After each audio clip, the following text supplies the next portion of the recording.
আল্লামা খালেদ সাইফুল্লাহ আইয়ুবী মহোদয় হযরতকে গুরুত্বপূর্ণ নসিহত পেশ করার জন্য বিনীত অনুরোধ করা হচ্ছে।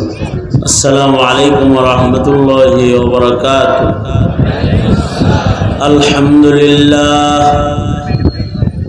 আলহামদুলিল্লাহি ওয়া কাফা ওয়া সালামুন আলা ইবাদিহিল্লাযীনা ইসতাফা। أما بعد فأعوذ بالله من الشيطان الرجيم. بسم الله الرحمن الرحيم. سبحان الذي أسرى بعبده ليلا من المسجد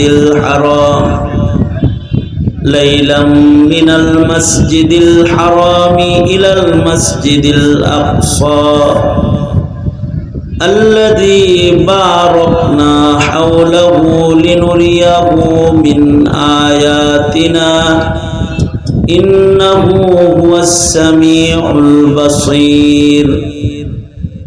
وقال النبي صلى الله عليه وسلم: من أحب لله وأبغض لله فقد استكمل الإيمان، أو كما قال عليه الصلاة والسلام. اللهم صل على محمد وعلى آل محمد كما صليت على إبراهيم وعلى آل إبراهيم إنك حميد مجيد. اللهم بارك على محمد وعلى آل محمد كما باركت على إبراهيم وعلى آل إبراهيم إنك حميد مجيد. হযরত আনাস রাদিয়াল্লাহু আনহু হিফজুল কুরআন মাদ্রাসার উদ্যোগে আয়োজিত মহতি বার্ষিক পাগড়ি প্রদান মাহফিলের মোহতারাম সভাপতি, উপস্থিত হযরত বুজুর্গ উলামায়ে কেরাম, সম্মুখপানে সমবেত দিন প্রিয়, ইসলাম প্রিয়, দিনদার ইমানদার মুমিন মুসলমান ভাইরা, পর্দার আড়াল থেকে আলোচনায় শামিল মা বোনেরা, বিশ্বজগতের মালিক, বিশ্ব প্রতিপালকের বিশ্ব দরবারে কালিমাতুশ শুকর যে মহান রব্বুল আলামিন অত্যন্ত দয়া করে, মায়া করে, ভালোবেসে রহমতি বরকতি জান্নাতের টুকরা বাগানে উম্মতের উলামায়ে দ্বীনদের সোহবতে আল্লাহ তাআলা আমাদেরকে নেক মজলিসে দাওয়াত ও তাবলীগের নিসবতে বসার তৌফিক দান করেছেন। কালিমাতুশ শুকর করি, শুকরিয়া আদায় করি, জবান খুলে মুহাব্বতে ভক্তি ভরে সমস্বরে আওয়াজ করে বলুন আলহামদুলিল্লাহ। বিকাল থেকে শুরু করে হযরত উলামায়ে কেরাম গুরুত্বপূর্ণ নসিহত আপনাদেরকে করেছেন। আমি সময়ের তাগিদে মশহুর আয়াত কারিমা আপনাদের সামনে বরকতের নিয়তে তেলাওয়াত করেছি, নবীজির হাদিস পেশ করেছি। এগুলোকে সামনে করে খুব সংক্ষেপে কিছু কথা, মুমিনদের জন্য তাদের দ্বীনি নুকসান, এটা সবচেয়ে বড় নুকসান। ধর্মীয় মুসিবত, এটা মুমিনের জন্য সবচেয়ে বড় মুসিবত। মুসলিম মুমিনের জন্য দ্বীনি নুকসানের মোকাবেলা, এটা বড় ইস্তেকামতের সাথে করতে হয়।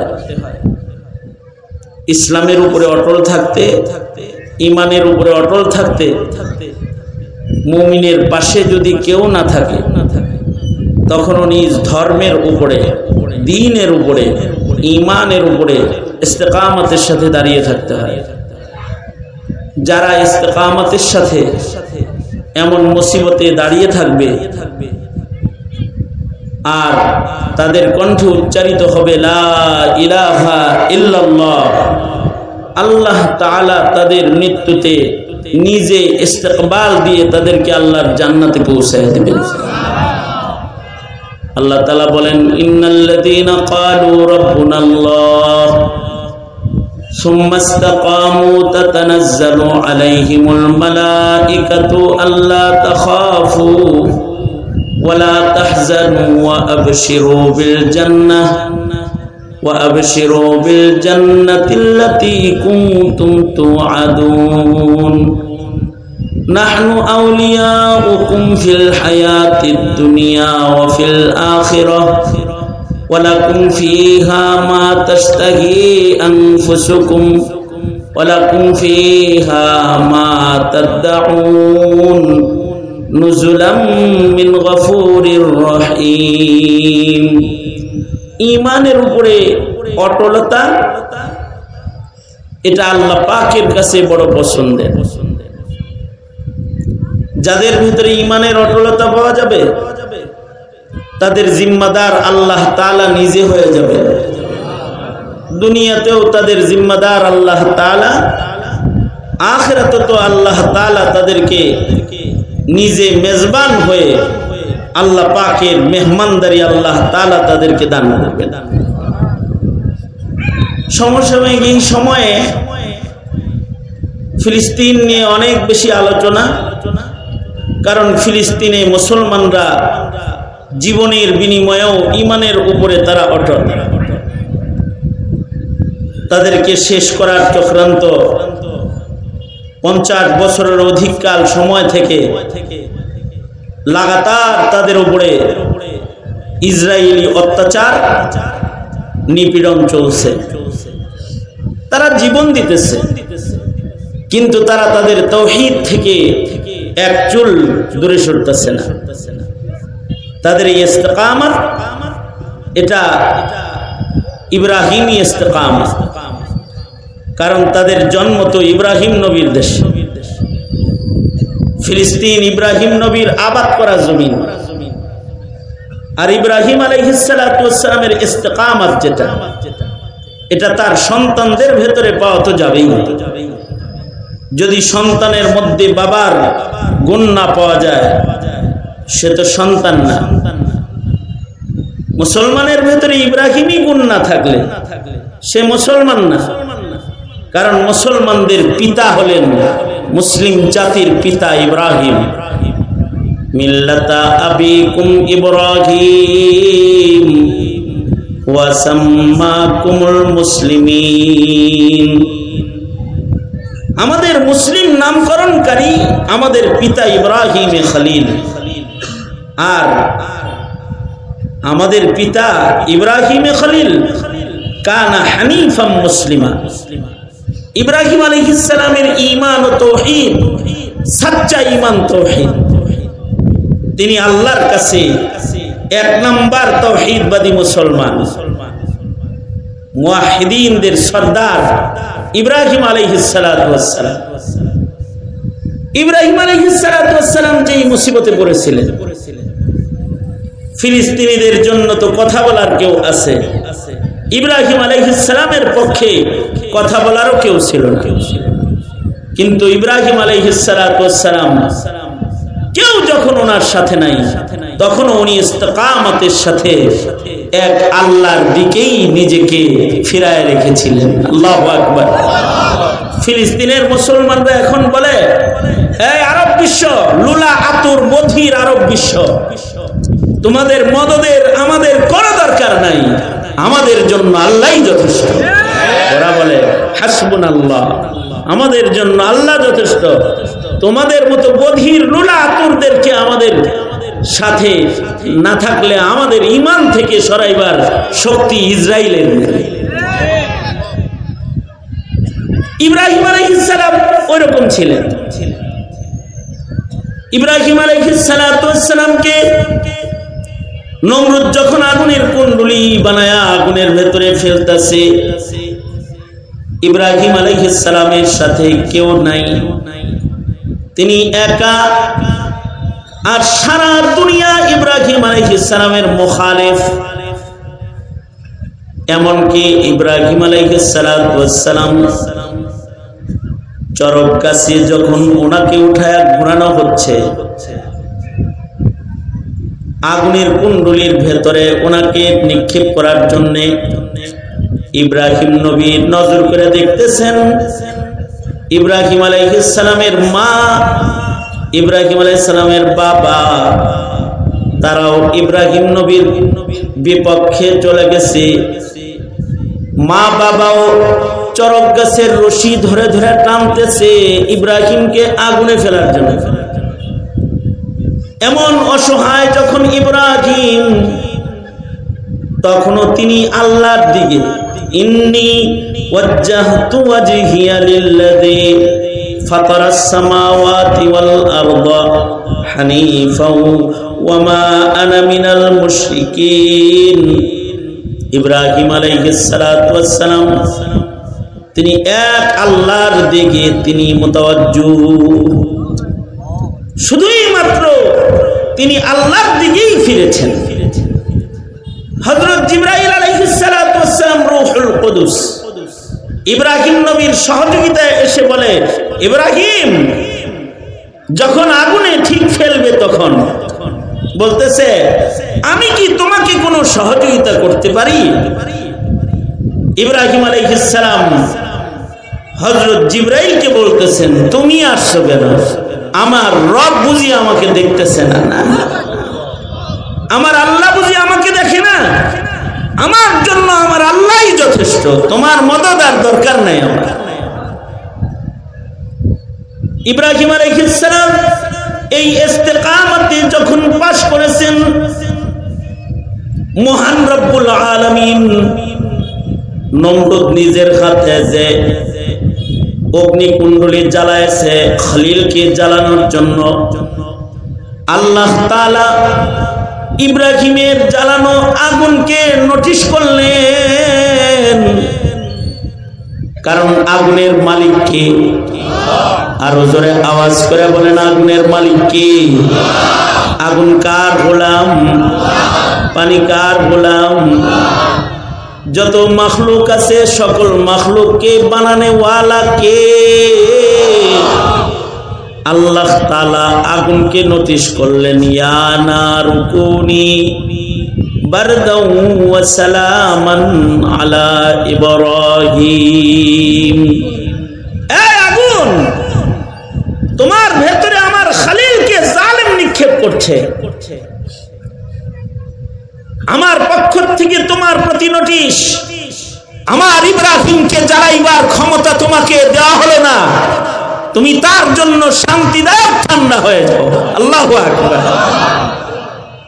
আগুন শান্তিদায়ক ঠান্ডা হয়ে গেল, আর আল্লাহর খলিল আগুনে নিক্ষিপ্ত হইলেন। আগুন যখন 40 দিন পর নিভে গেছে, 6 মাস পর্যন্ত এই কুণ্ডলীর ধারে কাছে কেউ যেতে পারে না। তাফসীরে লেখে, নিভে যাওয়া আগুনের চিত্র দূর থেকে ওরা তাকায় তাকায় দেখতে আসছে। দেখে যে ইব্রাহিম আলাইহিস সালাতু ওয়াস সালাম আল্লাহর খলিল জান্নাতি পোশাক পরে আগুনের কয়লার উপর দিয়ে হেঁটে বেরিয়ে আসতেছে। আগুন ইব্রাহিমকে জ্বালায় নাই। একজন মানুষ আগুন থেকে কয়লার উপর দিয়ে হেঁটে হেঁটে চলে আসতেছে, আগুন তারে ধরে না। জান্নাতের পোশাক পরে ইব্রাহিম আলাইহিস সালাতু ওয়াস সালাম আসতেছেন। ইব্রাহিম আলাইহিস সালাতু ওয়াস সালাম হাস্যোজ্জ্বল নুরানি জান্নাতি পোশাকে সজ্জিত অগ্নিকুণ্ডলীর থেকে যখন বের হইতেছেন, এই দৃশ্য নমরুদও দেখেছে, এই দৃশ্য নমরুদের দেশের সকলে দেখেছে। সবাই দেখার পরে এবার বলুন, ইব্রাহিম আলাইহিস সালাতু ওয়াস সালাম যে এক আল্লাহর প্রেরিত পয়গম্বর ও আল্লাহর খলিল, এইটা কি ইব্রাহিমের মুখ দিয়া কাউকে বুঝানোর আর কোনো দরকার আছে?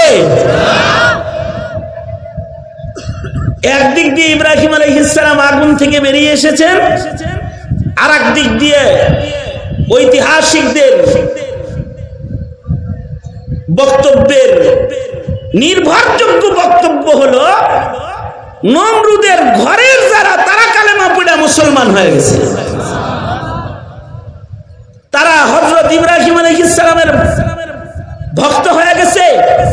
এর ভিতরে ইব্রাহিম আলাইহিস সালাতু ওয়াস সালামের স্ত্রী হযরত সারা, বলা হয় কেউ বলে এক জালিম রাজার মেয়ে, নেককার রাজার মেয়ে, কিন্তু ঐতিহাসিকদের গ্রহণযোগ্য বক্তব্য হলো বিবি সারা তিনি নমরুদেরই মেয়ে।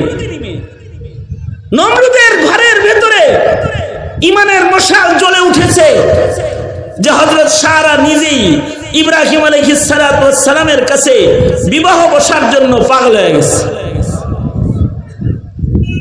তাফসীরে লেখেন নমরুদ দুঃখ করে বলতো, ইব্রাহিমের গায়ে আগুন লাগাইতে যে আমার ঘর ও রাষ্ট্রে আগুন ধরে গেল।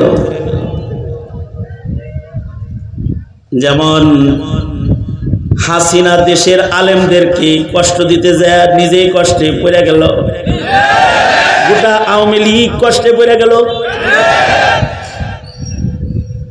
কেমন যেন টোটাল আওয়ামী লীগ জেলখানায়, শত শত আলেমরে জেলে নিছিল, এখন তারা সবাই জেলে। এখন কেউ আর স্বীকার করে না কি আওয়ামী লীগ। যদি জিগায় ভাই কোন দল করেন, আমি কোন দল করি না, আমি ভালো হয়ে গেছি, মুখ দিয়া আর আওয়ামী লীগ বলে না। আজও মোটর সাইকেলের পিছনে লিখে রাখতো ছাত্র লীগ, কি লেখা থাকতো না? হ্যাঁ, মোটর সাইকেলের পিছনেও লিখে রাখতো ছাত্রলীগ, এখন লিখতে চাই আমি তবলিগ। কোন লীগ টিক নাই, সব মারা গেছে। ঠিক ওইরকম নমরুদের অগ্নিকুণ্ডলী থেকে ইব্রাহিম বেরিয়ে আসছেন অঘোষিত ভাবে। নমরুদের রাজ্যে ইব্রাহিমের খেলাফত কায়েম হয়ে গেছে। আল্লাহু আকবার। এবার নমরুদ তার মন্ত্রী পরিষদকে ডেকে বলে, ইব্রাহিমের সাথে তার রবের সাথে যে খাতিরের খাতির, যে আগুনে ফেললাম জ্বালাইল না, সাবধান ইব্রাহিম রে, তোরা কিছু কষ্ট হইস না, তাহলে আবার আগুন আবার আমার ঘরে লাগবো, আমার দিকে আবার আগুন আইলে মুসিবত আইলে আমি মরমু। থাক, ইব্রাহিমকে কিছু বলার দরকার নাই, কিন্তু ইব্রাহিমকে গৃহবন্দী করো। ইব্রাহিমের সাথে কারোর সম্পর্ক নাই, যেমন আওয়ামী লীগ বলছে মৌলবীদের সাথে সম্পর্ক নাই, মৌলবীদের ওয়াজ শুনতে পারবে না, মমতাজের লোকের নাচতে পারবা, কিন্তু খালি সেগুলোর ওয়াজ শুনতে পারবে না। তোমরা পূজায় যাইতে পারবা, কিন্তু মামুনুল হকের মাহফিলে যেতে পারবে না, আলেমদের কথা শুনতে পারবা না। ঠিক ওইরকম পুলিশ বাহিনীকে লাগায় দিল, এই পুলিশ বাহিনী সাবধান, পাহারা দিয়ে রাখো, ইব্রাহিম রে কিছু বলার দরকার নাই, কিন্তু ইব্রাহিমকে জাতির কাছে মিশতে দিবা না, কাউকে ইব্রাহিমের সাথে কথোপকথন যেন না হয়, সে যেন দাওয়াত ইসলাম জাতির কাছে পেশ করতে না পারে।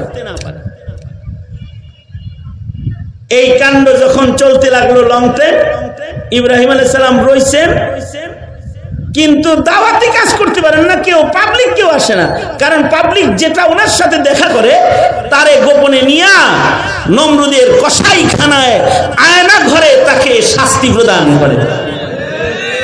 নমরুদের কসাইখানাও আয়না ঘর ছিল, হাসিনার যেমন আয়না ঘর ছিল। টর্চার সেল কিসের? এই টর্চার সেল যেটা, এটা আজকের না, পৃথিবীর সব রাজা বাদশাদের টর্চার সেল ছিল। কেউ যদি ইব্রাহিমের কাছে যাইতো তো তাকে টর্চার সেলে নিয়ে ঢুকানো হইত। উম্মতে মুহাম্মাদীর ভেতরেও জালিম রাজা যারা, তারা টর্চার সেল করেছে হাসিনার মতো। ইমামে আজম আবু হানিফা রহমতুল্লাহের যুগেও জালিম রাজা টর্চার সেল করেছিল যে নোমানের কাছে কেউ গেলে তারে টর্চার সেলে ঢুকাবা। ইমামে আহমদ বিন হাম্বল রহমতুল্লাহের আমলেও জালিম রাজা আহমদ বিন হাম্বলকে জেলখানায় গৃহবন্দী করেছিল, বন্দী করে রেখেছিল। প্রথম পর্বে যে জালিম রাজা সে আহমদ বিন হাম্বলকে প্রথম মুফতি আমিনী রহমতুল্লাহের মতো গৃহবন্দী করেছিল। মুফতি আমিনীকে গৃহবন্দী করা হয়েছিল। হাসিনা মুফতি আমিনীকে গৃহবন্দী করেছিল। মুফতি আমিনীর ইন্তেকাল হয়েছে গৃহবন্দী অবস্থায়। আহমদ বিন হাম্বল রহমতুল্লাহকেও গৃহবন্দী করা হয়েছিল। এমনকি আহমদ বিন হাম্বল রহমতুল্লাহের দর্শে হাদিসকে বন্ধ করে দেওয়া হয়েছিল। অথচ ওনার দর্শে হাদিসে হাজার হাজার ছাত্ররা সারা দুনিয়া থেকে পাতাল হেঁটে গিয়ে ওনার হাদিসের দর্শে শামিল হইত। আপনারা যেমন পায়ে হেঁটে বাইসাইকেলে ওয়াজ শুনতে এসেছেন, আহমদ বিন হাম্বলের হাদিস শোনার জন্য মরুপ্রান্তর পার হয়ে পায়ে হেঁটে হাদিস শিখতে আসত। এক লোক তো সুদূর আফগানিস্তান থেকে পায়ে হেঁটে আহমদ বিন হাম্বল রহমতুল্লাহ আলাইহির দর্শে শামিল হওয়ার জন্য চলে গেছে। পায়ে হেঁটে আফগানিস্তান থেকে গেছে হাদিস পড়তে, কিন্তু যায়া দেখে আহমদ বিন হাম্বল রহমতুল্লাহ আলাইহি উনি গৃহবন্দী।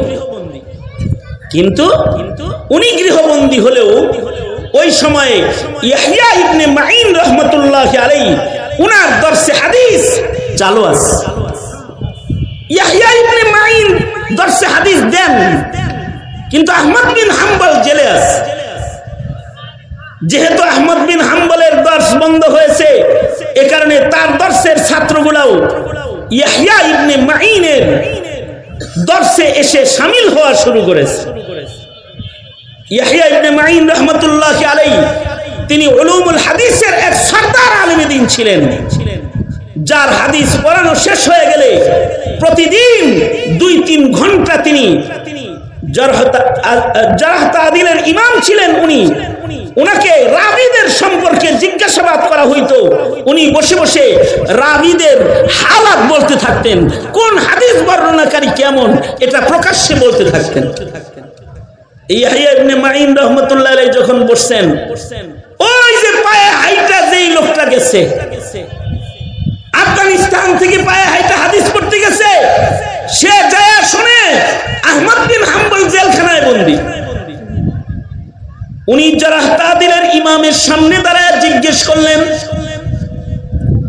কেউ যখন আহমদ বিন হাম্বলের নাম উচ্চারণ করতে পারে না জালিম রাজার ডরে, কিন্তু উনি দাঁড়ায় জিজ্ঞেস করলেন। সবাই সম্পর্কে জিজ্ঞাসা করে, কিন্তু আমি একজন মুহাদ্দিস সম্পর্কে ইয়াহইয়া ইবনে মাঈন আপনার কাছে জানতে চাই। ইয়াহইয়া ইবনে মাঈন ওনার দিকে তাকাইলেন। উনি বললেন, ইমামে আহমদ বিন হাম্বল রহমতুল্লাহ আলাইহি লোকটা কেমন, তাকে কি জেলখানায় রাখা উচিত নাকি? গোটা মজলিস মাথা নিচের দিকে দিয়া শর্মিন্দা হয়ে কান্নার রোল পড়ে গেল। খোদ ইয়াহইয়া ইবনে মাঈন তিনিও মাথা নিচের দিকে দিয়া কাঁদতে লাগলেন। গোটা মজলিসে কান্নার রোল পড়ে গেলে হাদিস শাস্ত্রের সরদার ইয়াহইয়া ইবনে মাঈন, যিনি ইমামে বুখারী রহমাতুল্লাহ আলাইহির উস্তাদ, আলী ইবনুল মাদনী ইয়াহইয়া ইবনে মাঈন তারা ইমাম বুখারী রহমাতুল্লাহ আলাইহির উস্তাদ। উনি মাথার নিচের দিকে দিয়া কাঁদতে লাগলেন। এমন কোন শব্দ তো বলা যাবে না যে শব্দ বললে পরে জালিম রাজা ক্ষিপ্ত হয়ে আবার জুলুম শুরু করে দেয়।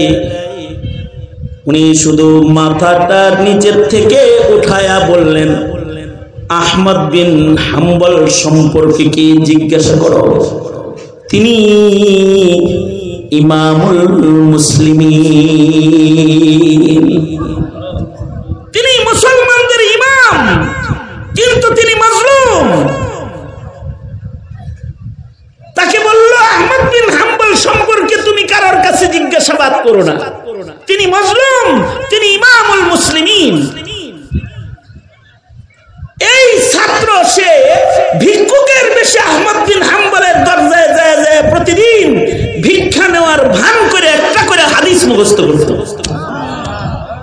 এক সময় এই মুহাদ্দিসের কাছেও শত শত হাদিস জমা হয়েছে। জালিমরা যুগে যুগে আলেমদের উপরেও জুলুম করেছে।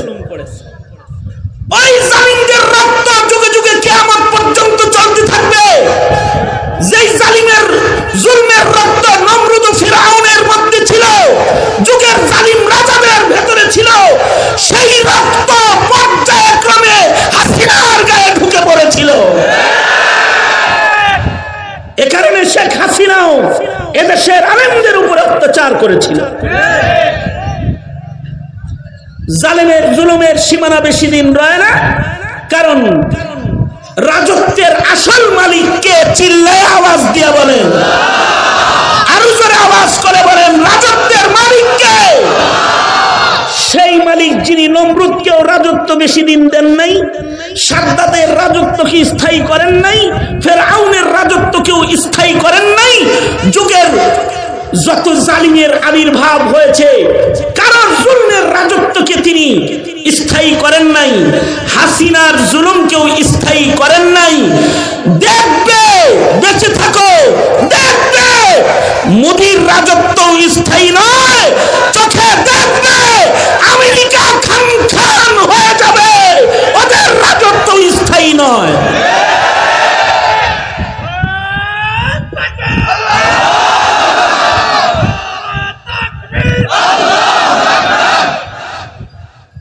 নমরুদ তো জুলুম করেছে, এবার ইব্রাহিম আলাইহিস সালাতু ওয়াস সালামের দাওয়াতি মিশনও বন্ধ করে দিয়েছে। নবীরা তো আসেনি দাওয়াতের জন্য, নবীদের জমিনে আগমন মাকসাদ দাওয়াতি ইসলাম, আল্লাহর দ্বীনকে কায়েম করা। নবীরা আল্লাহর দ্বীন কায়েমের শ্রেষ্ঠ কাফেলা। যুগে যুগে আল্লাহ তাআলা দ্বীন কায়েম করার জন্যই নবীদের প্রেরণ করেন। নবীদের কাছে দ্বীনের দাওয়াতের মূল্য জীবনের চাইতে কম না বেশি? আরো জোরে আওয়াজ করে বলেন। ইব্রাহিম আলাইহিস সালামের কাছে দ্বীন কায়েমের মূল্য, দাওয়াতের মূল্য, তাবলীগের মূল্য নিজের নিরাপদ জীবনের চাইতে কম না বেশি? ইব্রাহিম আলাইহিস সালাতু ওয়াস সালাম ইরাদা করলেন এই ইরাকে থাকা যাবে না, এই নমরুদের রাজ্যে থাইকা দ্বীন কায়েম করা যাবে না, আমি আমার রবকে পাওয়ার জন্য হিজরত করি, এদেশ ছেড়ে দেই। ইব্রাহিম নবী হিজরত করলেন ফিলিস্তিনের দিকে। ইব্রাহিম আলাইহিস সালাতু ওয়াস সালাম ফিলিস্তিন আসতেছেন। নমরুদের রাজত্বে দাওয়াতের কাজ করা যায় না, তাই মুহাজিরে ফিলিস্তিন হয়ে ইব্রাহিম আলাইহিস সালাতু ওয়াস সালাম ফিলিস্তিনের দিকে রওনা করলেন। ইব্রাহিম নবী যখন হিজরত করতেছেন, প্রেমে পড়ছে সারা, সে বলে আমিও যাব, বিয়া করে আমার নিয়ে যেতে হইব, আমি নমরুদের রাজ্যে থাকবো না। ইব্রাহিম আলাইহিস সালাতু ওয়াস সালাম বিপদে পড়ে বিবি সারাকে বিবাহ করলেন এবং বিবি সারাকে সাথে নিয়ে আল্লাহর খলিল ফিলিস্তিনের দিকে হিজরত করলেন। বাংলাদেশ থেকে যদি পাকিস্তান যাইতে চান পায়ে হাইটা, তাহলে হিন্দুস্তান হয়ে মোদির রাজ্য পাড়ি দিয়ে যেমন যাইতে হবে, ইব্রাহিম আলাইহিস সালাতু ওয়াস সালাম ইরাক থেকে ফিলিস্তিন আসতে মাঝখানে কিছু জালিম রাজ্যের রাজাদের মুখোমুখি ওনার হতে হলো। পথ চলতে চলতে এক এলাকায় আসলেন, যেই রাজে একটা মুদি আছে। কি আছে? ওই রাজ্যে একটা মুদি মার্কা জালেম আছে। ইব্রাহিম আলাইহিস সালাতু ওয়াস সালাম ওই রাজ্যের উপর দিয়ে যাইতেছেন, তবে জালিম হইলেও তার ভেতরে কিছু শরাফত ছিল সেটা হলো এই, তার রাজ্যে যদি ভাই বোন পরিচয় তার চোখের সামনে দিয়ে কেউ অতিক্রম করত তাহলে সে তাদেরকে কিছু বলতো না। কিন্তু যদি বলতো স্বামী স্ত্রী যাইতেছে, তাইলে এরকম বৎকারের বৎকার, ওই সময় তো ব্লু ফিল্ম দেখার স্ক্রিন টাচ মোবাইল অথবা টেলিভিশনের পর্দা ছিল না, সে ব্লু ফিল্ম দেখার জন্য স্বামী স্ত্রীকে আদেশ করত যে আমার চোখের সামনে তোমরা নিজের খাহেশ পূরণ করো, আমি দেখব। এই কু অভ্যাসটা তার ছিল। স্বামী স্ত্রীকে জেনা ব্যভিচারে, মানে জেনা ব্যভিচারের দৃশ্য দেখতে, প্রকাশ্যে স্বামী স্ত্রীর মেলামেশা করতে তারা সে বাধ্য করত। ইব্রাহিম আলাইহিস সালাম যখন খবর পেলেন স্বামী স্ত্রী জানলে সে প্রকাশ্যে সে দুষ্ট কর্মে লিপ্ত হয়ে যায়, ইব্রাহিম আলাইহিস সালাম তো শ্রেষ্ঠ মুমিন, যার ঈমান শ্রেষ্ঠ, তার হায়া লাজ শরম শ্রেষ্ঠ। কারণ হায়া লাজ শরম ঈমান। এখনকার প্রেমিক প্রেমিকা যারা, স্বামী স্ত্রী যারা, এখন হায়া শরম কম। স্বামী স্ত্রী মোটর সাইকেলের ভিতরে একজনের জড়ায়া ধরে যায়, আর মনে মনে লজ্জা ছাড়া মনে মনে খুশির গান গায়, আমরা জামাই বউ কেমনে নাচছে নাচছে তাই দেখো পাবলিক। আর এর চেয়ে নিকৃষ্ট হলো ওই প্রেমিক প্রেমিকারা যারা লজ্জা শূন্য, বিবাহ ব্যতিরেকে ভিন্ন পুরুষ ভিন্ন নারী এক মোটর সাইকেলে মুসলমানের ঘরে জন্মায় নাচতে নাচতে দুইলা হেলে দুলে গল্প করে পাবলিকের চোখের সামনে দিয়ে চলে যায়। লজ্জা নাই, শরম নাই। অবশ্য আল্লাহর রাসূল বলেন, যার লজ্জা নাই তার ঈমান নাই। যার লজ্জা নাই তার কি নাই? কথা কোন আমার সাথে, যার লজ্জা নাই তার কি নাই? যার লজ্জা বেশি তার ঈমান বেশি, যার লজ্জা নাই তার ঈমান নাই। যার লজ্জা বেশি তার ঈমান বেশি। নবীদের ঈমান যেহেতু শ্রেষ্ঠ ঈমান, এ কারণে সকল পয়গম্বরের লজ্জা বেশি ছিল। সকল পয়গম্বর শ্রেষ্ঠ লজ্জার অধিকারী ছিলেন। আর যত বেঈমান হয় তত নির্লজ্জ হয়। এ কারণে মক্কার কাফের মুশরিকরা বাইতুল্লাহ শরীফ মেরামতের কাজ করতেছে, ওরা ওদের অ্যাসেম্বলিতে আইন পাস করলো যে যেই কাপড় পরে চুরি করি, ডাকাতি করি, এটা করি সেটা করি, এই কাপড় গায়ে দিয়ে কাবা ঘর নির্মাণ করে এটা জায়েজ হবে না। আসো আমরা সবাই উলঙ্গ হয়ে কাবা নির্মাণ করবো। নাউযুবিল্লাহ। মানে ফতোয়াটা দিছে কি চিন্তা করছেন? ফতোয়া দিছে হলো যে কাপড় কইরা চুরি করি, মিথ্যা কথা বলি, গীবত করি, শিকায়ত করি, এই কাপড় পরে কাবা ঘর নির্মাণ করাটা ঠিক হবে না। আসো আমরা উলঙ্গ হয়ে বাইতুল্লাহ নির্মাণ করি। নবী আলাইহিস সালাতু ওয়াসসালাম তখন ছোট, ঠিকই ওরা কাবা ঘর ল্যাংটা হয়ে নির্মাণ করতেছে, কিন্তু আল্লাহর রাসূল তো লজ্জাওয়ালা। নবীজির লজ্জা তো শ্রেষ্ঠ লজ্জা। নবী কাপড় পইরা গেছে নগর নির্মাণ কাজে অংশগ্রহণ করতে। নবীজির কাপড় টান দিছে হযরত আব্বাস যে আমরা সবাই ল্যাংটা, তুই আবার বুজুর্গ হইছিস কে, খোল। কাপড় ধরে একটা টান দিছে, এখনো খুলে নাই। টান দেওয়ার সাথে সাথে আল্লাহর রাসূল অজ্ঞান হয়ে মাটির ভেতরে পড়ে গেছে। জমজমের পানি এনে আল্লাহর রাসূলের চোখে মুখে দিয়েছে। হুশ আসার পরে বলে, তুমি অজ্ঞান হইলা কেন মুহাম্মদ? কয়, তোমরা আমার কাপড় খুলতে চাও, লজ্জা শরমে আমি অজ্ঞান হয়ে গেছি। সবাই বলল ঠিক আছে, তাহলে তুমি কাপড় পইরাই নির্মাণ করো। নবীদের তো লজ্জা বেশি। এই কারণেই মুসা আলাইহিস সালাতু ওয়াস সালাম পাথরে লাঠি দিয়ে মারছিলেন, শরমে, লজ্জায়। কারণ মুসা আলাইহিস সালাতু ওয়াস সালাম উনি নবী, উনার লজ্জা বেশি। সবাই তো একসাথে নদীতে নেমে গোসল করে ল্যাংটা, উনি আলাদা আলাদা করে। বন্ধুত্ব খেলাধুলা একসাথে, কিন্তু গোসল করে আলাদা। সবাই ক্ষিপ্ত হইয়া হযরত পয়গম্বর মূসাকে অপবাদ দিয়ে বলল, মূসা আসলে এক শিরা, ওর দুই বিসি না এক বিসি, নাউজুবিল্লাহ, মানে এক শিরার রোগ আছে তো তার, এ কারণে সে আমগল লোকে একসাথে গোসল করতে শরম পায়, তাই একা একা করে। আল্লাহ পাকের ইচ্ছা হলো যে আমার পয়গম্বর খলিল কালিমুল্লাহকে তোরা এক শিরা কস, তার উপরে এই দোষটা আমি রাখতে চাই না। পয়গম্বর মূসা আলাইহিস সালাতু ওয়াস সালাম, ওনার হাতে একটা লাঠি সব সময় থাকতো, এটা ওনার সুন্নতি লাঠি। উনি গোসল করার জন্য নদীতে একা একা নামছেন, কাপড়ও তো কম, এক কাপড়েই নামছেন, খুব গোপনে নামছেন এক কাপড়ে গোসল করার জন্য, কিন্তু নিজের শুকনা কাপড়টা পাথরের উপরে রেখে তিনি পানিতে নেমে পড়েছেন। আল্লাহ তাআলা পাথরকে আদেশ করলেন, এই পাথর কাপড় নিয়ে দৌড় দে। কারণ বুঝা থাকলে বলেন তো, কাপড় পাথর যে নিয়ে দৌড় দিতেছে, পাথর কার হুকুমে দৌড় দেয়? কারণ পাথর কার গোলাম? আগুন কার গোলাম? জোরে বলেন, আগুন কার গোলাম? ইব্রাহিম নবীর জন্য আগুন রে শান্তিদায়ক বানাইলো কে? জোরে আওয়াজ করে বলেন কে? এবার মুসা নবীর লুঙ্গি পাথরে লইয়া যায়, নির্দেশ কার? আল্লাহর। পাথর তো দৌড়াইতেছে আর আল্লাহর লগে কথা বলতেছে। পাথর বলে, আল্লাহ দৌড় দিতে বলছো, দৌড় দিলাম। তকবীর দিয়ে দৌড় দিয়ে যেন মুসা দেখে। পাথর তকবীর দিয়ে একটা দৌড় দিছে। মুসা আলাইহিস সালাম পানি থেকে দেখে যে লুঙ্গি লয়ে পাথর দৌড়ায়। পয়গম্বর গোসল বাদ দিয়া পাথরের পিছে পিছে দৌড়ায়।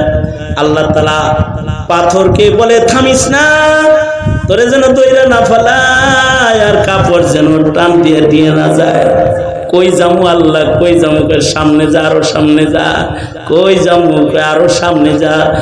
ওই যে যেখানে উলঙ্গ হইয়া মুসার বন্ধুরা গোসল করতেছে তাদের কাছে চলে যা, ওখানে যায়া থাইমা যা, এক নজরে আমার কালিম এক শিরা না, এটা ওরা সবাই দেখে নে। মুসা আলাইহিস সালাতু ওয়াস সালাম দৌড়াইতেছে, পাথর জায়গা মতো যায় থেমে গেছে। সবাই কয়, হায় হায়, কারে কি বলছি রে? এদিকে আমাদের চিঠি ভালো, কারে এক শিরা বলছি এতদিন। আর পয়গম্বর লুঙ্গিটা টান দিয়ে উঠায়া কোমরে বান্ধাই, হাতে যে লাঠি ছিল লাঠি দিয়ে পাথর রে মারছে বাড়ি। কথা হলো, পাথর রে যদি লাঠি দিয়া বাড়ি মারে তাইলে তো লাঠি ভেঙে যাওয়ার কথা, কিন্তু আল্লাহ তাআলা পাথরকে বললেন, পাথর তুই নরম হয়ে যা। মুসা গুসা করে রাগ করতেছে, বাড়িগুলো পিঠে নিয়ে নে, লাঠি যেন ভেঙে না যায়। পয়গম্বর মুসা আলাইহিস সালাতু ওয়াস সালাম এই যে লাঠিরে পিটাইলেন, কারণ কি? ঈমান, লজ্জা। কি কারণে? লজ্জা। লজ্জা।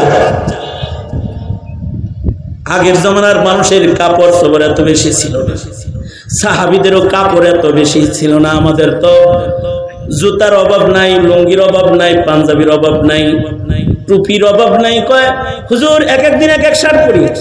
গেঞ্জির অভাব নাই, এক এক দিন এক এক গেঞ্জি পরি। কিন্তু আগের যুগের মানুষের এত কাপড় ছিল না, নবীর সাহাবীদেরও বেশি কাপড় চোপড় ছিল না। বুখারী শরীফে আছে, একদিন আল্লাহর রাসূল বসে আছেন, এক মহিলা নবীজির কাছে আসছে।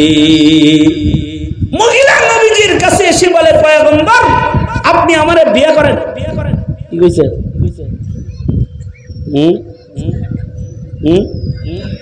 তোমারে যদি কেউ কয় আমারে বিয়ে করেন, কিরমটা লাগবে তোমার? আল্লাহর রাসূলকে এসে বলে, পয়গম্বর আপনি আমাকে বিবাহ করেন। নবীজি বললেন, লা হাজাত লি, আমার এখন বিয়ার কোনো দরকার নাই। তার মানে নবীজি তো নিজের ইচ্ছায় বিবাহ করেন না। নাস্তিকরা নবীর বিয়ে নিয়েও সমালোচনা করে। কিন্তু আল্লাহর রাসূল সাল্লাল্লাহু আলাইহি ওয়াসাল্লাম যতগুলো বিবাহ করেছেন প্রত্যেকটা বিবাহ নির্ধারণকারী আল্লাহ তাআলা নিজে। আল্লাহু আকবার করে বলেন। যারাই বিয়ে করেছেন আল্লাহর হুকুমে করেছেন। বেরিয়া কয় আমারে বিয়ে করেন, নবীজি কয় আল্লাহর অনুমতি নাই, লা হাজাত লি, আমার কোনো বিয়ের ইজাজত নাই, দরকার নাই, অন্য কোথাও বিয়ে বসো। সাহাবী একটা পাশে বসা আছে, সাহাবী কয় আল্লাহর নবী আমার খুব দরকার, আমারে করায় দেন। নবীজি আর সাহাবীদের ভেতরে সম্পর্কটা কতটা গভীর। সাহাবী এই কথা কইছে আর আল্লাহর রাসূল বললেন ঠিক আছে যাও মহরনা নিয়ে আসো, এই ওর সাথে বিয়ে আমি পড়ায়া দিতেছি। সাহাবী তো নবীর ফয়সালা মানে এটা কার ফয়সালা? মহিলা কয় আমি রাজি আছি। হেরে কইছে যে যাও যাও যাও মহরনা লয়ে আসো। গুইরা আইটা আয়সা কয় আমার মোহর নাই। আল্লাহর রাসূল বললেন যদি লোহার একটা আংটিও হয় তাও লয়ে আসো। কোটি কোটি টাকার মোহর লাগবে না, 10,55,501 টাকা 50 পয়সা এরকম মোহর লাগবে না, যাও একটা লোহার আংটি হইল লয়ে আসো। সাহাবী লোহার আংটির দাম আর কত? 2-4 পয়সা। সাহাবী লোহার আংটি আনার জন্য চলে গেছে। বেডি কিন্তু পাত্রী বৈশা রয়েছে, পাত্র আংটি আনতে গেছে। ঘুইরা ঘুইরা আয়া কয় নাই, আংটিও নাই। তা আল্লাহর রাসূল বললেন তাই বিয়ে করবি, মরনা কই কি দিয়া বিয়ে করব? তোরে সাহাবী দাঁড়ায় কয় লুঙ্গিটা দিয়ে দিই। আল্লাহর রাসূল সাথে সাথে হাসা দিয়া কয় লুঙ্গি যদি দিয়ে দেস তুই করবি কি? তার মানে হলো হাদিসে বোঝা যায় সাহাবীর মাত্র একটা লুঙ্গি ছাড়া আর কোনো সামান নাই, কিন্তু ইনদাল্লাহ তারা অনেক বেশি দামি। যাই হোক নবীদেরও তো এরকম ছিল, ওনাদের তেমন কিছু ছিল না। একটা চাদর, একটা পিয়ালা, একটা বালিশ নবীর সম্পদ। লজ্জা বেশি নবীদের। মুসা নবীর কাপড় কম কিন্তু লজ্জা অনেক বেশি। ইব্রাহিম আলাইহিস সালামের লজ্জা তো বেশি। জালিম রাজা এটা এই কাম করে এটা উনি জানছেন, জান না উনি নিজের বিবিকে বললেন আল মুসলিম আখুল মুসলিম, মুসলমান মুসলমান, ইমানদার ইমানদারের ভাই, তারা ভাই বোন। আল্লাহ তাআলা সকল মুসলমানদেরকে ভাই বোনের নিসবত দান করেছেন। যেমন আজকে কে যেন বলতেছিল, ওই পাশে এক মাহফিলে গেছিলাম আমি ওই এলাকায়, হ্যাঁ নন্দীগ্রামে বাদ মাগরিবের জায়গায় আমি বয়ান করছি। তো ওইখানে একজন ফকিহুল মিল্লাত রাহমাতুল্লাহি আলাইহি বিভিন্ন কথা বলতেছিল, স্মরণ করতেছিল।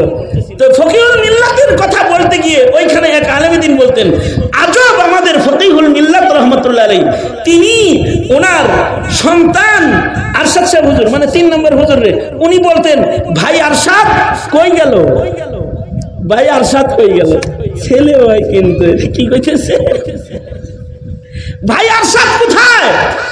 উস্তাদদের মজলিসে যদি কয় এই ছেলে কই রে, তাহলে জিনিসটা খারাপ হয়ে গেল না। এবার মুসলিম পরিচয় ডাকতেছে ভাই আরশাদ কাহা হ্যায়, ভাই আরশাদ কোথায়? এইটা হলো তাওরিয়া কালাম বলে এটাকে। হযরত ইব্রাহিম আলাইহিস সালাতু ওয়াস সালাম নিজের বিবিরে বললেন স্বামী স্ত্রী যদি পরিচয় দেই তাহলে আমাদেরকে প্রকাশ্যে জেনাবে বিচার করাবে, প্রকাশ্যে আমাদেরকে যৌন মিলন করাবে। সুতরাং আমি বলবো তুমি আমার বোন লাগো, সারাকে বললেন, আর তুমি বললো আমি তোমার ভাই লাগো। তো এই কথা তো কইছে, কিন্তু জালেম তো জালেম। জালেম যখন শুনছে ভাই বোন, তখন এই জালেমের বদনজর পড়ে গেছে হযরত সারার উপরে। বুখারীতে আছে সারার উপরে আক্রমণ করার জন্য জালিম রাজা হাত বাড়াইছে, সাথে সাথে তার হাত বিকল হয়ে গেছে। হযরত সারা দোয়া করছেন, বিবি সারা আবার হাত ভালো হয়ে গেছে, আবার বাড়াইছে, আবার বাঁকা হয়ে গেছে, আবার দোয়া করছেন, ভালো হয়ে গেছে। ইব্রাহিম আলাইহিস সালাতু ওয়াস সালাম ক্ষিপ্ত হয়ে জালিম রাজার জন্য বদদুয়ার জন্য হাত তুললেন। সাথে সাথে জালিমে আয়েশা ইব্রাহিম নবীর হাত ধরে কয়, তোমার বোর বদদুয়াই বাঁচি না, আর তুমি যদি বদদুয়া করো তাহলে আমি তো শেষ, আমি তোমার কাছে ভালো হয়ে যেতেছি, আমি এক আল্লাহর গোলাম হয়ে গেলাম, আমি ঈমান আনয়ন করলাম, তোমার দলে আমি যোগদান করলাম, আমার রাজ্যের সকলকে ঈমানের দাওয়াত দিলাম। ঐতিহাসিকরা লেখে গোটা রাজ্য ইসলাম কায়েম হয়ে গেছে।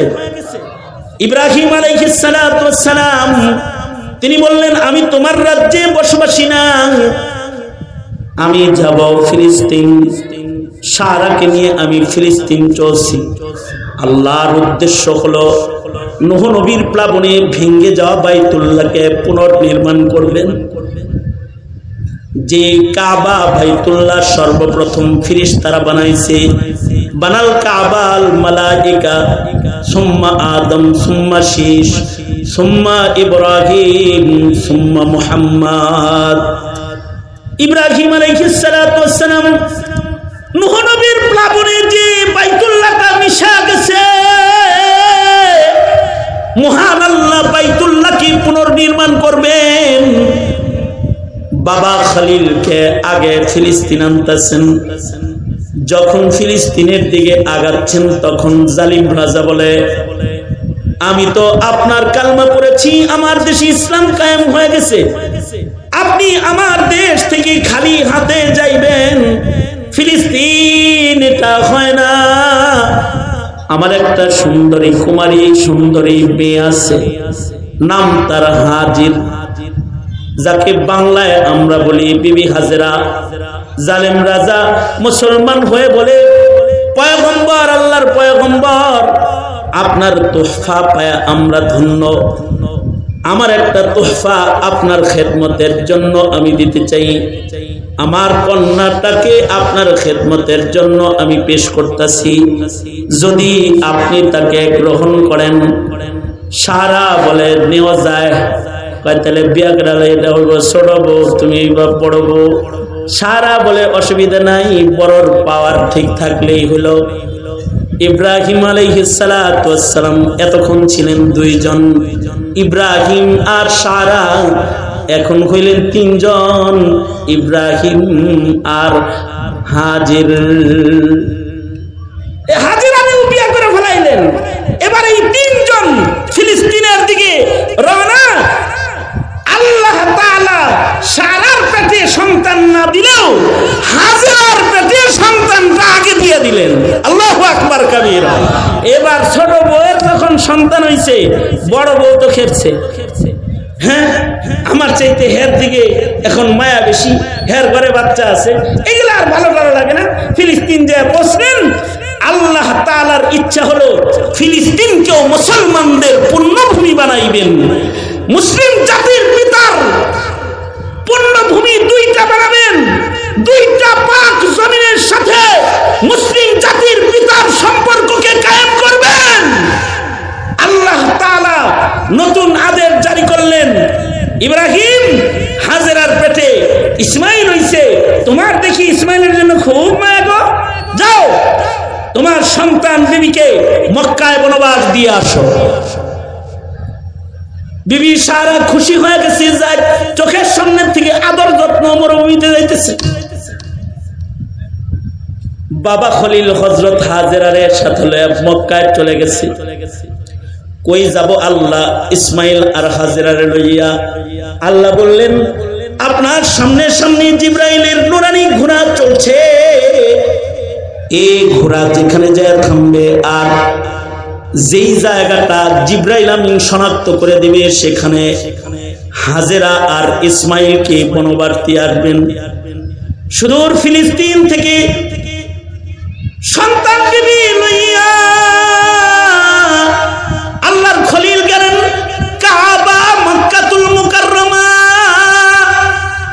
মক্কা আল্লাহর পছন্দের জায়গা, যেই মক্কায় আল্লাহ তার পছন্দের খলিলরে পাঠাইবেন, যেই মক্কা আল্লাহ পাক আল্লাহর আরশ বরাবর করেছেন, যেই মক্কাকে আল্লাহ তাআলা কিবলার ভূমি বানাইছেন, যেই মক্কাকে আল্লাহ তাআলার রহমতের জমিন বানাইছেন, এই মক্কার ভেঙ্গে যাওয়া হারিয়ে যাওয়া সেই রহমতের গাছটাকে পুনর্নির্মাণ করার জন্য আল্লাহর খলিলকে এবার মক্কায় পাঠিয়ে দিলেন।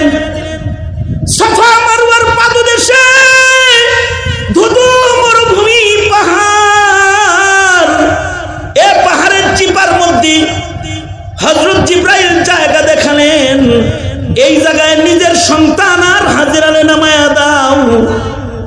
আল্লাহর খলিল উটের পিঠ থেকে নিজের সন্তান নিজের বিবিকে নামায়া দিলেন।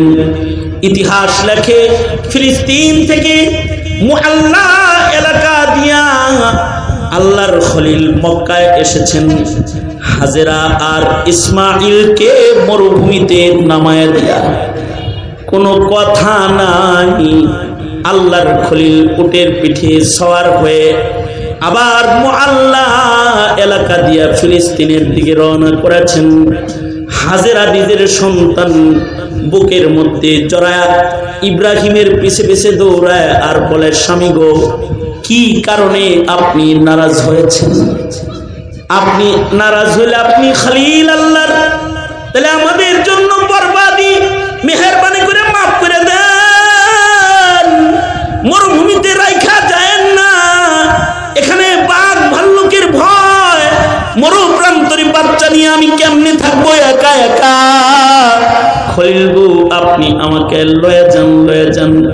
হাজেরা দৌড়াইতে দৌড়াইতে জান্নাতুল মুআল্লা পর্যন্ত এসেছে। উঁচু জায়গার দিকে হাজেরা বাচ্চা নিয়ে পাগলের মতো দৌড়াইতেছে। আলা থেকে মুআল্লা, জায়গাটা উঁচু তাই মুআল্লা, আসফাল থেকে মেসফালা, কাবা থেকে জায়গাটা নিচু তাই মেসফালা।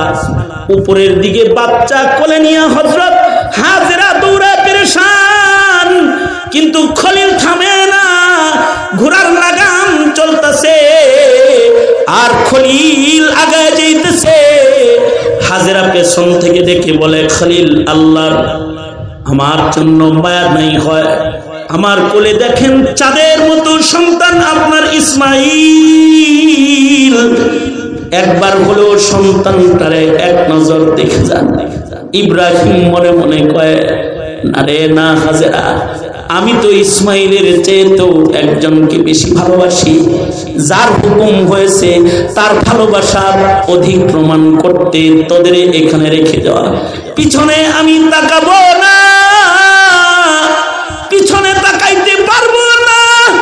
হাজেরা বলে, ইব্রাহিম ও আল্লাহর খলিল, পেছনের দিকে যদি নাই তাকান তাহলে একটা কথা শুধু বইলা দিয়া যান, আপনি কি সন্তান বিবি নিজের ইচ্ছায় মরুভূমিতে সাফা মারওয়ার পাদদেশে রেখে যান, নাকি যেই মহান মালিকের সাথে আপনি খলিলের সম্পর্ক জুড়েছেন, নাকি ওই মহান মালিকের নির্দেশে আমাদের রেখে যান?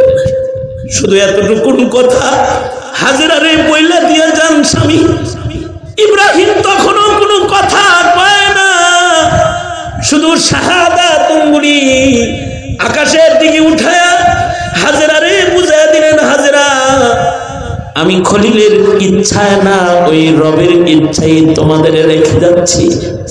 এই কথা বলার সাথে সাথে হাজেরা এবার বলে, স্বামী, তাহলে দোহাই লাগে পেছনের দিকে আপনি তাকাবেন না।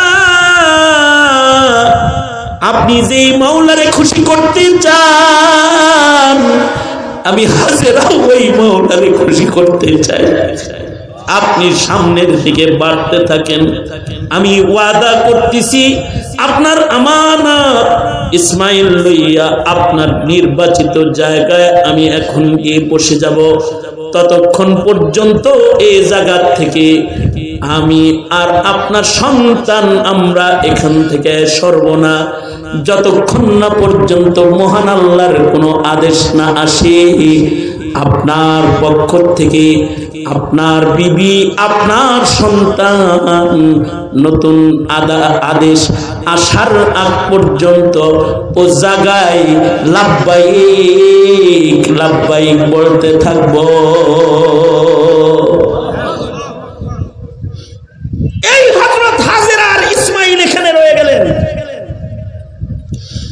কিছুদিন পরে কুরবানির নির্দেশ, ইসমাইলকে জবাই করো, খলিল ইসমাইলকে জবাই করো। আসল কথা হলো ইব্রাহিমকে যেমন আগুনে পুড়ায়া বানাইছেন, ইসমাইলকে ছুরির নিচে ফালায়া আশেক বানাইবেন। তো হযরত ইব্রাহিম সন্তান জবাই করতে আসলেন, ইব্রাহিমও পাশ করলো, লম্বা ইতিহাস, ইসমাইলও পাশ করলো। এবার বললেন ইব্রাহিম বাপ বেটা, একজন মিস্ত্রি আর আরেকজন হলো যুগালি। সারা দুনিয়ার জন্য এখানে আমি কিবলা বানাইছি ফেরেশতাদের দ্বারায়। মাটি খনন করো আর বাবা আদমের বানানো পৃথিবীর পয়লা ঘরকে ইব্রাহিম নতুন করে পুনর্নির্মাণ করো। এই ইব্রাহিম আলাইহিস সালাম মাটি খনন শুরু করলেন, কাবা নির্মাণ করলেন। এথায় দোয়া হলো মক্কার জন্য, ইসমাইলের আলের জন্য।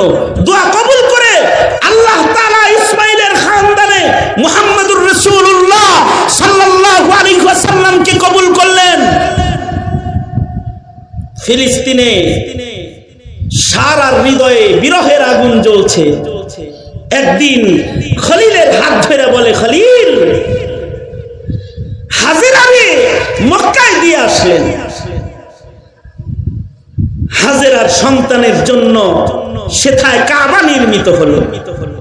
হাজেরা কাবার ইমামের মা হলো। আমি কি কোনো ইমামের মা হওয়ার যোগ্য না?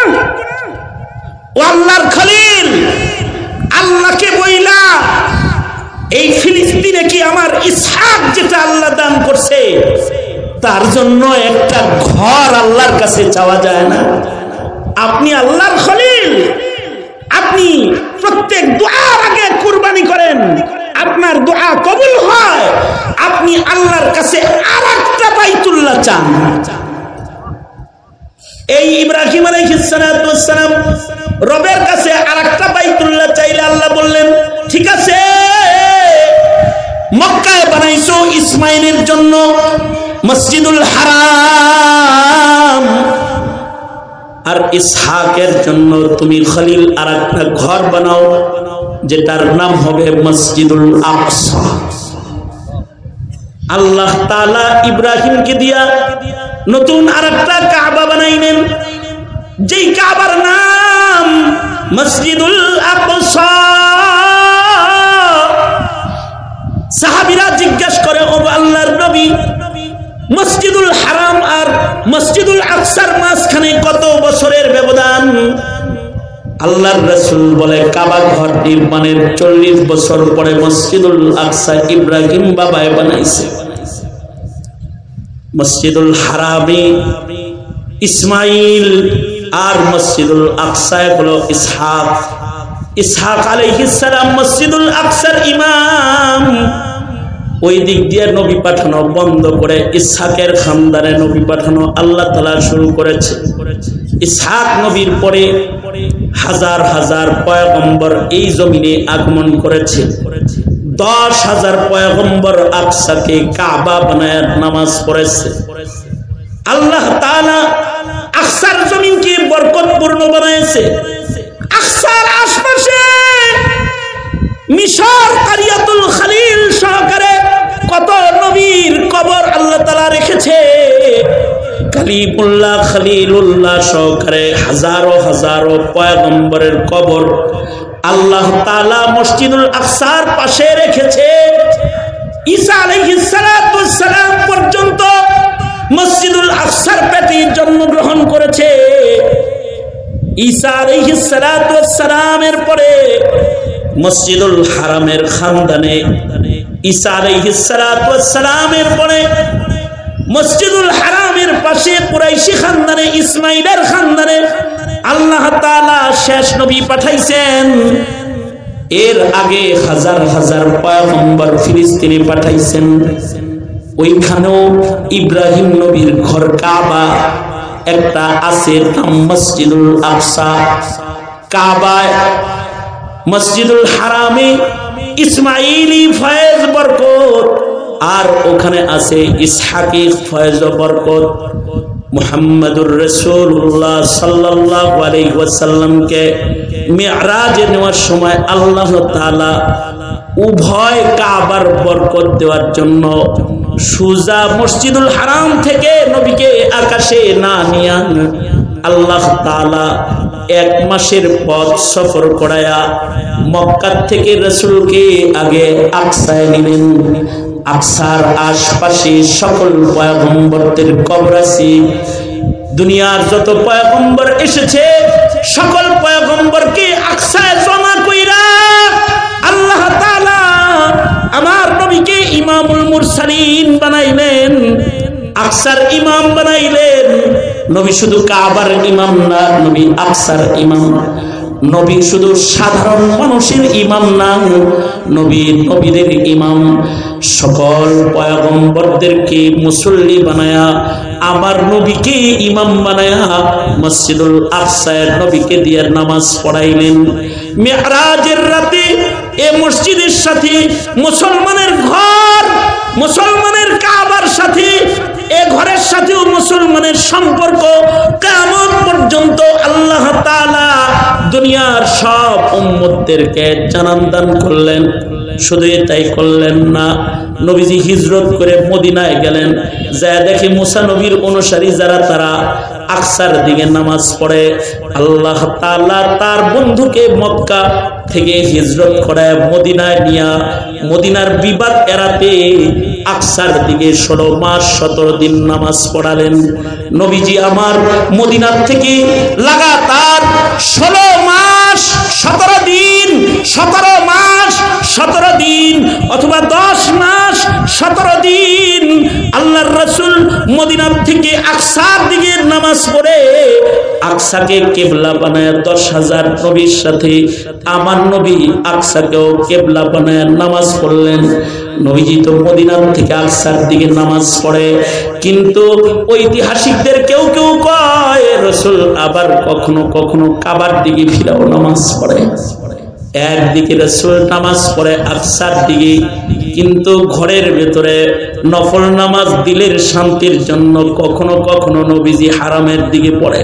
কেউ কেউ বলে না, নবীজি কাবার দিকে দিল থাকে কিন্তু আকসার দিকে নামাজ পড়ে, আর ফাঁকে ফাঁকে নামাজ তো আকাশের দিকে চায়। قد نرى تقلب وجهك في السماء আল্লাহ বলে বন্ধুরে আপনি যে নামাজের ভিতরে আকাশের দিকে ফিরা ফিরা চান বারে হ্যাঁ আমি কিন্তু দেখতেছি অর্থাৎ আপনি চান কাবা আকসা না হয়ে যেন মসজিদুল হারাম কাবা হয় মসজিদুল হারাম তো আগেরই কাবা বন্ধুগো এরপরও আপনি যেহেতু চাইতেছেন ফওয়াল্লি ওয়াজহাকা শাতরাল মসজিদিল হারাম 2 রাকাত পড়েছেন আকসার দিকে এবার কিয়ামত পর্যন্ত মুসলমানের কাবা মসজিদুল হারাম বানায় দিলাম চেহারা ঘুরা ধরেন মসজিদে কিবলাতাইন ঘটনা ঘটে গেল অর্থাৎ নবীকে 16 মাস নামাজ পড়ায়া মিরাজের রাতে নবীকে আকসায় নিয়া এই মুসলমান তোমাদেরকে জানান দিলেন আল্লাহ তাআলা এ মুসলমানেরা তোরা যেমন মক্কার হিফাজত আর পাহারাদারির জিম্মাদার তোরা তেমন আকসার হিফাজত ও পাহারাদারির জিম্মাদার তোদের সম্পর্ক যেমন মক্কার সাথে আছে তোদের সম্পর্ক আকসার সাথেও আছে তাই আমরাও বলি আমেরিকা ইসরায়েল তোমাদেরকে বলছি আমাদের সম্পর্ক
প্রস্তুতি রাখতে হবে। আকসায় যাব, কাবা রক্ষা করব, ফিলিস্তিনকে আজাদ করব, আর ইসরায়েলকে নমরুদের কবরস্থান বানাবো। ঠিক কি না? জোরে আওয়াজ দিয়ে বলেন। রাজি আছি তো ইনশাআল্লাহ। কারণ মসজিদুল হারামও আমার, মসজিদুল আকসাও আমার, মসজিদুল হারামের নির্মাতাও আমার বাবা খলিল, মসজিদুল আকসার নির্মাতাও আমার বাবা ইব্রাহিম খলিল। এই মুহাব্বত, এটা ঈমান। আর কাফিরের সাথে নফরত, এটাও ঈমান। মান আহাব্বা লিল্লাহ ওয়া আবগাযা লিল্লাহ ফাকাদ ইসতাকমালাল ঈমান। আকসার সাথে আমাদের মুহাব্বত আল্লাহর জন্য, কাবার সাথেও আমাদের মুহাব্বত আল্লাহর জন্য। এই মুহাব্বতকে প্রমাণ করতে তৈয়ার আছি তো ইনশাআল্লাহ? কারা কারা তৈয়ার আছি? হাত তুলে। আল্লাহ আপনি আমাদের কবুল করেন, জোরে আওয়াজ করে বলেন আমিন। এই মজমাকে আল্লাহ তাআলা কবুল করেন, আমাদের সবাইকে আল্লাহ তাআলা কবুল করেন। আলহামদুলিল্লাহি রাব্বিল আলামিন, ওয়াসসালাতু ওয়াসসালামু আলা সাইয়্যিদিল আমবিয়া ওয়াল মুরসালিন মুহাম্মাদ ওয়া আলা আলিহি ওয়া আসহাবিহি আজমাইন। আল্লাহ ফিলিস্তিনের উপরে নির্যাতনের স্টিমরোলার চলতেছে। মজলুম মা বোনদের কান্নায় আকাশ বাতাস ভাঙা হয়ে গেছে। সারা দুনিয়ার মুসলমানের হৃদয় ফেটে রক্তক্ষরণ হয়েছে।